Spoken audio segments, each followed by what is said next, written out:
بالفيديو تصريح خطير من مدرب المنتخب المغربي وليد الركراكي بعد التعادل ضد منتخب مالي ضمن منافسات الجولة الثانية من كأس إفريقيا.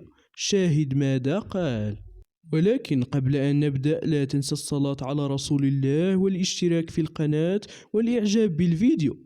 انتهت مباراة المنتخب المغربي ضد منتخب مالي بالتعادل الإيجابي 1-1، وذلك بعد أن قدم المنتخب المغربي أداء سيئا وغير متوقع من منتخب كبير مثل المغرب، وهذا ما هز الإعلام والعالم وأصبح حديث الصحف العالمية والعربية.